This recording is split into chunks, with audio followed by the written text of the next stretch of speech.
Change ആകൂ, വേറൊരു range ആകൂ. MyG future. ഗംഭീരല്ലേ? നന്നായിരിക്കും, നല്ല രസമല്ലേ, ഒരു സ്പിരിറ്റ് അല്ലേ, ഒരു കുടുംബത്തിലെ ആൾക്കാരല്ലേ. ഉറപ്പല്ലേ, എല്ലാം നമ്മുടെ കൂട്ടുകാരല്ലേ. ജഗദീഷ് ചേട്ടനും മഞ്ജു അല്ലേ ഉള്ളത് ഓപ്പോസിറ്റ്. കുഴപ്പമില്ല ഇലക്ഷൻ വരട്ടെ. രണ്ട് സ്ഥാനാർത്ഥികളുടെ നടുവിലാണ് ഞാൻ. അല്ല, രണ്ടുപേർക്കും ചെയ്യാലോ, രണ്ട് സ്ഥാനാർത്ഥിക്ക് മത്സരിക്കുന്നുള്ളൂ നമ്മുടെ രണ്ട് സ്ഥാനത്തേക്ക്. ഇതാണ് കേട്ടോ പ്രഷർ. ഇതുവരെയൊക്കെ ഇലക്ഷൻ്റെ ഒരു ക്യാമ്പയിൻ. ഇലക്ഷനിൽ നമുക്ക് ഓരോ വോട്ടല്ലേ, ഇവിടെ നമുക്ക് ഇഷ്ടം പോലെ വോട്ടുണ്ട് അല്ലേ, ഏകദേശം. ഇത് ശരിക്കും നമ്മുടെ ഇത് പുറത്തെ ഇലക്ഷൻ പോലെ അല്ലല്ലോ. നമ്മളൊരു കുടുംബത്തിനകത്തുള്ള നമ്മുടെ ഒരു രസം, അത് എന്ത് റിസൾട്ടായാലും വൈകുന്നേരം കെട്ടിപ്പിടിച്ച് തീരാവുന്ന, ആര് ജയിച്ചാലും ആര് തോറ്റാലും വൈകുന്നേരം ആകുമ്പം ഞങ്ങൾ കെട്ടിപ്പിടിച്ച് സന്തോഷത്തോടെ പിരിയും. അത്രേ ഉള്ളൂ. ഇതാണ് ഇലക്ഷൻ. അതിനപ്പുറത്തോട്ടൊന്നുമില്ല ഇതിനകത്ത്. നമ്മൾ ശരിക്കും ഇതൊരു സാങ്കേതികത്വത്തിന്റെ ഭാഗമായിട്ട് മാത്രം ഒരു ഇലക്ഷൻ ഉണ്ട്, അല്ലാതെ ഒരു എന്താ പറയാ, അല്ലാതെ ഒരു പ്രശ്നങ്ങളൊന്നും ആർക്കില്ല. പിന്നെ രസമല്ല, ഒരു നമ്മളിപ്പോ അറ്റ്മോസ്ഫിയർ ക്രിയേറ്റ് ചെയ്യുന്നു, ഇങ്ങനെ ഭയങ്കര ശക്തമായ മത്സരം നടക്കുന്നു എന്നൊക്കെ പറഞ്ഞ്. പക്ഷെ സത്യത്തിൽ ഈ പറഞ്ഞ കാര്യം 4 മണിയാകുമ്പോൾ എല്ലാവരും മച്ചാനെ എന്നൊക്കെ പറഞ്ഞ് കഴിഞ്ഞു. അത്രേ ഉള്ളൂ പരിപാടി. അപ്പം ഇലക്ഷന്റെ ചൂടിലേക്കാണ് ആളുകൾ വന്നുകൊണ്ടിരിക്കുകയാണ്. അതേ ഇവിടെ രജിസ്ട്രേഷൻ കൗണ്ടറിൽ ഇങ്ങനെ നടക്കുകയാണ്. രജിസ്ട്രേഷൻ കൗണ്ടർ ഇങ്ങനെ ഗുരുവായിക്കാണ്. ഇതിൽ ഉണ്ണി ശിവാൽ മത്സരിക്കുന്ന ഒരു മത്സരാർത്ഥിയാട്ടോ. എങ്ങനെയുണ്ട്? ഓക്കേന്ന് പറയാം, നമ്മളെല്ലാം കഴിഞ്ഞിട്ട് ബാക്കി പറയാം. അതെ, വോട്ടിംഗ് ഒക്കെ എങ്ങനെയാണ്? വോട്ടിംഗ് തുടങ്ങുന്നത് വിളിച്ചില്ലേ? പിന്നെ വിളിക്കുമല്ലോ, ജനാധിപത്യ മര്യാദ കീപ്പ് ചെയ്തുകൊണ്ട് എല്ലാരും വിളിച്ചു. ഇതാണ് കറക്റ്റ്. ടിനി വോട്ട് പിടിക്കണം. മെമ്പർഷിപ്പ് തന്ന ഞങ്ങളാണ്, അതുകൊണ്ട് ഞങ്ങൾക്ക് വോട്ട് ചെയ്യണമെന്നാണ് ടിനി പറയുന്നത്. മനസ്സിലല്ലേ? മെമ്പർഷിപ്പ് തന്നത് ടിനിയാണ്, അതുകൊണ്ട് വോട്ട് ചെയ്യണമെന്ന് പറഞ്ഞു. മെമ്പർഷിപ്പ് തന്നോണ്ട് വോട്ട് ചെയ്യില്ല, വോട്ട് ചെയ്യുന്നതോട് ചെയ്യും. അത്രേ ഉള്ളൂ. അതല്ലേ? ഓക്കെ. എവിടെയായിരുന്നു ഷൂട്ട് സ്ഥലത്തുനിന്നല്ല വരുന്നത്? അതെ അതെ, ഞാൻ ജിത്ത് വർഷപ്പ് ചാക്കോച്ചമ്പടം. അല്ല, ടിനി ജയിക്കുമോ? ജയിക്കും. ടിനി ജയിക്കുന്നു. ടിനി വിധി വന്ന് ജോത്സ്യര പുള്ളി, അതാണ് ജോത്സ്യര് പൊതുവാള്. കാണാം, നമുക്ക് എന്താണെന്നറിയാം, കഴിവുള്ളവർ ജയിക്കട്ടെ. അതെ, കഴിവുള്ളവർ ജയിക്കട്ടെ. എന്തായാലും ഇത്തവണത്തെ ഇലക്ഷനിൽ വാശിയേറിയ മത്സരങ്ങൾ നടക്കുന്നുണ്ട്. അതെ, വോട്ട് കൊടുക്കുന്നതിന്റെ രീതിയൊക്കെ ഉണ്ട്. ഓക്കെ അല്ലേ? ഓ, നമസ്കാരം.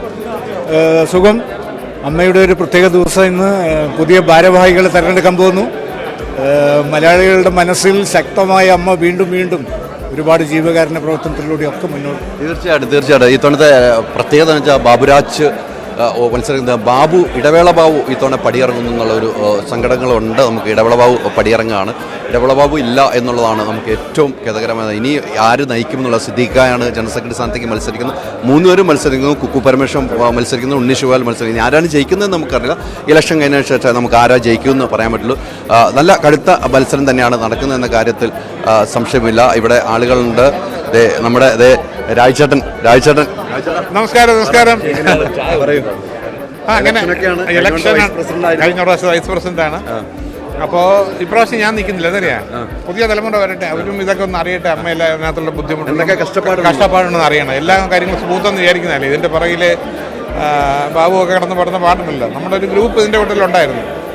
പിന്നെ മാത്രമല്ല, ഈ പറഞ്ഞ പിന്നെ അടുത്ത പ്രസിഡന്റ് പുതിയ ആൾ വരട്ടെ. അതെ, ബാബു മാറുന്നല്ലോ, നന്നായിരിക്കും. ഇടവേള ബാബു പടിയിറങ്ങുന്നു. അതെ, പക്ഷേ അയാളൊക്കെ കൂടെ നിൽക്കും. കാര്യം സംഘടന മുമ്പോട്ട് കൊണ്ടുപോകണമല്ലോ. പണ്ട് ആരോ ചോദിച്ചില്ലേ, നെഹ്റു മരിച്ചാൽ ഇന്ത്യ ആര് ഭരിക്കുന്നു? ആര് മരിച്ചാലും കാര്യങ്ങൾ നടക്കും. അതിനൊരു സിസ്റ്റം ഉണ്ട്. ബാബുവും പറഞ്ഞു 25 കൊല്ലമായിട്ട് ബാബുവിന് ഇടം വല്ലതും തിരിയാനും വയ്യ. അപ്പോൾ ഒരു ഗ്യാപ്പ് അങ്ങേർക്കും വേണം. അങ്ങേർക്കും ഷോകൾ അത് ഇതൊക്കെ ചെയ്യാൻ ഒന്നിനും പറ്റുന്നില്ല. അതുകൊണ്ടാണ്. അപ്പോൾ എന്തായാലും ഇലക്ഷൻ കഴിഞ്ഞിട്ട് കാണാം നമുക്ക്. തീർച്ചയായും കാണാം. ഓക്കെ. എന്തായാലും കഴിഞ്ഞ തവണത്തെ വൈസ് പ്രസിഡന്റാണ്. നല്ല പ്രവർത്തനം കാഴ്ചവെച്ച വ്യക്തി കൂടിയാണ്. അതുകൊണ്ട് അദ്ദേഹത്തിൻ്റെ അടുത്ത് ഇപ്പം ബാബുരാജ് ഇവിടെ ഉണ്ട്. ബാബുരാജ് ഇത്തവണ മത്സരരംഗത്തുള്ള ബാബുചേട്ടനൊക്കെ വോട്ട് കൊടുക്കുന്നതാണ്. ബാബുചേട്ടാ, നമസ്കാരം. നമുക്ക് ആദ്യമായിട്ട് ജയിലിലേക്ക് പോവാം. ഇപ്പൊ ഇവിടെ നമ്മുടെ ഗംഭീരമായ മത്സരം നടക്കുന്ന ആ വൈസ് പ്രസിഡന്റ് കാൻഡിഡേറ്റ് മിസ്റ്റർ ജയനിലേക്ക് ഞാൻ എൻ്റെ മൈക്ക് കൈമാറുകയാണ്. ഇല്ല, ഞാൻ സംസാരിച്ചു. ബാബുരാജ് ജോയിന്റ് സെക്രട്ടറി സ്ഥാനത്തേക്ക് മത്സരിക്കുകയാണ്. അതെ, അപ്പോൾ ഞങ്ങളുടെ മറ്റൊരു കാൻഡിഡേറ്റ് അൻസിബയ്ക്ക് എന്താണ് പറയാനുള്ളത്? ആദ്യമായിട്ടാണ് മത്സരിക്കുന്നത് എക്സിക്യൂട്ടീവ് കമ്മിറ്റിയിലേക്ക്. അതിൻ്റെതായിട്ടുള്ള ഒരു സന്തോഷമുണ്ട്.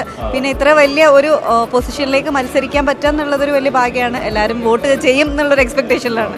അടുത്തായി ഞാൻ അനൂപ് ചന്ദ്രനെ പരിചയപ്പെടുത്താം. അനൂപ് ചന്ദ്രനും ഞങ്ങൾ രണ്ടുപേരുമാണ് ഇതിനകത്ത്. എന്താ, ഇതാണ് ഞങ്ങളുടെ ഒരു അതിന്റെ ഒരു ഇത് മത്സരിക്കുന്നത്. പക്ഷെ ഞങ്ങൾ 1 മണി കഴിഞ്ഞാൽ ജോയിന്റ് സെക്രട്ടറി സ്ഥാനത്തേക്ക് മത്സരിക്കാൻ രണ്ടുപേരുടെ എളുപ്പത്തങ്ങല്ലേ സെക്രട്ടറിക്ക് വരാം. ജനറൽ സെക്രട്ടറിക്കും വരാം. അപ്പോ 1 മണി വരെയാണ് ഞങ്ങളുടെ ഈ കോമ്പറ്റീഷൻ നടക്കുന്നത്. അത് കഴിഞ്ഞാൽ അമ്മയുടെ നെക്സ്റ്റ് ജനറൽ സെക്രട്ടറിയാണ് ഈ നിൽക്കുന്നത്. അപ്പൊ എന്താണ് അതിനെ കുറിച്ച് പറയാനുള്ളത്? അത് ഇലക്ഷൻ കഴിഞ്ഞിട്ട് നമുക്ക് എല്ലാവർക്കും കൂടി എക്സിക്യൂട്ടീവ് കമ്മിറ്റി എല്ലാവരും കൂടി ചേർന്നാണ് അമ്മയുടെ മുന്നോട്ടുള്ള യാത്ര നമ്മളെ ഡിസ്കസ് ചെയ്യുക. അതിനുശേഷം എല്ലാവരും അറിയിക്കും. അപ്പൊ വീണ്ടും ഞാൻ മൈക്ക് അലിയിലേക്ക് കൈമാറുകയാണ്. നമ്മുടെ മുൻ വൈസ് പ്രസിഡന്റ് എവിടെയുണ്ട്? അദ്ദേഹത്തിന് ഇതിനെ കുറിച്ച് എന്താണ് പറയാനുള്ളത് നമുക്ക് നോക്കാം. ഇതിനെക്കുറിച്ച് പറയാം. ഇതൊരു മൈക്കാണ്, ഇങ്ങോട്ട് കൊണ്ട് തന്നതല്ലേ. അതായത് ഞാൻ പറഞ്ഞേ, ഭാരവാഹി ആണെങ്കിൽ ഇല്ലെങ്കിൽ നമ്മളൊക്കെ എല്ലാം ചെയ്യും. ബാബു സുത്യർഹമായ സേവനമാണ് ചെയ്തത്. ഇപ്പോൾ കഴിഞ്ഞ വർഷത്തെ ഷോകളൊക്കെ ചെയ്യുന്നതിൻ്റെ പുറകിൽ ഈ ശക്തിമാൻ ഉണ്ടായിരുന്നു, എല്ലാ കാര്യങ്ങളും.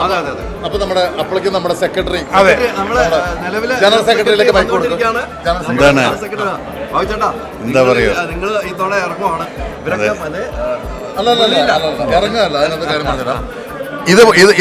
ഇതൊരു ചരിത്ര സത്യമാകാൻ പോവുകയാണ്. അതായത് ജനറൽ സെക്രട്ടറി മാറിയതിനു ശേഷം വീണ്ടും ജനറൽ സെക്രട്ടറി ആയിട്ട് തുടരാൻ പോകുന്ന ആളാണ് ഇതാ ഞങ്ങളുടെ ജനറൽ സെക്രട്ടറി, ആജീവാനന്ദ ജനറൽ സെക്രട്ടറി. അല്ല, ഏതായാലും ഈ അമ്മയുടെ ഓഫീസ് ഇത്ര അടുത്തെടുത്ത് കൊടുത്ത എന്തിനാ? ഫ്ലാറ്റിന്റെ അടുത്തെടുത്ത് കൊടുത്തിരിക്കുക. അതൊക്കെ പറയുന്നത് ശരിയാണ്. പക്ഷെ ഏതായാലും ഞാനൊന്ന് മോചിതനാവാൻ പോവാണ്.